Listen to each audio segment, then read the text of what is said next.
રહેવાસી દહેજ.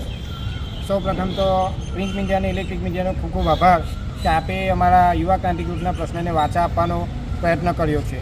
આજે યુવા ક્રાંતિ ગ્રુપ આપ જોઈ રહ્યા છો, લગભગ આજુબાજુના 20થી 30 ગામોમાં સતત સંપર્કમાં રહીને ગામના જે મુખ્ય યુવાનો છે તેમનો સંપર્ક કરીને જે પ્રાણ પ્રશ્નો છે એને વાચા આપવાનો પ્રયત્ન કર્યો છે. તેમાંનો એક મુખ્ય પ્રશ્ન અત્યારે સળગ તો કહી શકાય, તેમાં કાર્બન કોન્ટિનેન્ટલ કંપની દ્વારા તેમના કર્મચારીઓનું સતત માનસિક ટોર્ચર અને શોષણ કરવામાં આવ્યું છે, જેના આધાર અને પુરાવાઓ પણ છે. અને ત્યાંના HR ડિપાર્ટમેન્ટના HR હેડ લલિત પરમાર દ્વારા આગળ 6 મહિના પહેલાં પણ રજૂઆત કરવામાં આવી હતી, પણ હજુ સુધી એનું કોઈ સંતોષજનક નિરાકરણ આવેલ નથી. તે પણ પ્રશ્ન છે. અને સાથે સાથે લેન્ડ લૂઝરોનો જે પ્રશ્ન છે, 80-20નો રેશિયો છે, એમ ઘણા બધા અત્યંત જટિલ પ્રશ્નો છે.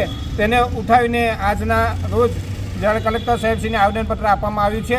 અને આ તંત્રને અમે આ પ્રિન્ટ મીડિયાના માધ્યમથી મેસેજ આપવા માગીએ છીએ કે યુવા ક્રાંતિ ગ્રુપ આજે આ લેવલ પર જ્યારે કાર્ય કરી રહ્યું છે અને આવનારા સમયમાં જો કદાચ જરૂરિયાત પડે તો અન્ય જે સંસ્થાઓ કામ કરી છે તેમાં મહિપતસિંહજી બાપુ, મહિપતસિંહ ચૌહાણ અને લખન દરબાર તેવા અત્યારે પ્રગતિશીલ યુવાનોનો સંપર્ક કરવાનો પ્રયત્ન થાય તો પણ તેમાં કોઈ શંકાને સ્થાન નથી.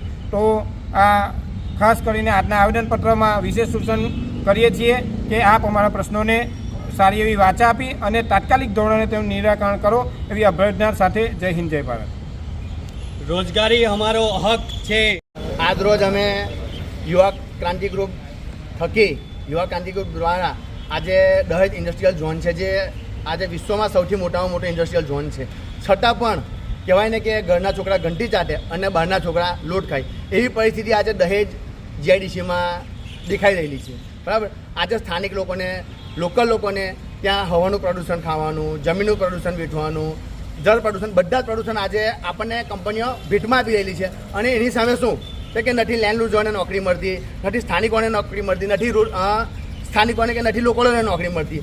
અને નોકરી મળે છે તો પણ ત્યાં એમને આર્થિક ટોર્ચર કે માનસિક ટોર્ચર કરીને એમને કાઢી મૂકવામાં આવે છે. કોઈ બી ફોટ મલાવી એમને કાઢી મૂકવામાં આવે છે. અને કેટલા પણ કિસ્સા આજે તમે દહેજ ઇન્ડસ્ટ્રીમાં જોઈ શકો છો.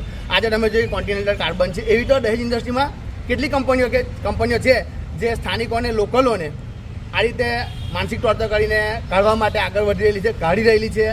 અને એની વાત રહી કે લેન્ડ લૂઝરોને લેખિતમાં આપ્યા છતાં પણ જો રોજગારી ના મળતી હોય તો એના જેવી મોટી કોઈ વાત નથી. આજે અમે સોશિયલ મીડિયા માધ્યમથી કલેક્ટરશ્રીને આવેદનપત્ર આપેલું છે. એના માધ્યમથી ગુજરાત ગવર્મેન્ટને, ભારત સરકારને મેસેજ આપવા માગીએ કે સાહેબ, આવા મુદ્દાઓ તમે ધ્યાન પર લો. જો સ્થાનિકોને રોજગારી નહીં મળે તો સ્થાનિકો ક્યાં જશે? અને આવી જ એક વાત બીજી એક કંપનીમાં ચાલી રહી છે કે ત્યાં સ્થાનિકોને, લોકલોને ટાર્ગેટ કરવામાં આવે છે, માનસિક ટોર્ચર કરવામાં આવે છે. આવી અણગરી ત્યાં ખૂબ પ્રમાણમાં વધી ગયેલી છે. અને જો આવું નવું થશે ને આનું જો સોલ્યુશન નહીં આવે તો અમે કંપની પર, કલેક્ટર કચેરી 200, 500, 1000, 1500 જેમ બને વધુની સંખ્યામાં આંદોલન કરીશું. અને જે પણ કંઈ થશે, બરાબર, એની સંપૂર્ણ જવાબદારી જે તે કંપનીની, હું જે કહી રહેલો છું એ જે કંપનીના મેનેજમેન્ટની રહેશે. કંઈ પણ થશે એની જવાબદારી, બરાબર. પોલીસને પણ અમે હવે બધું આગળ જે છે સ્ટેપ બાય સ્ટેપ કાર્યવાહી કરી રહ્યા છે.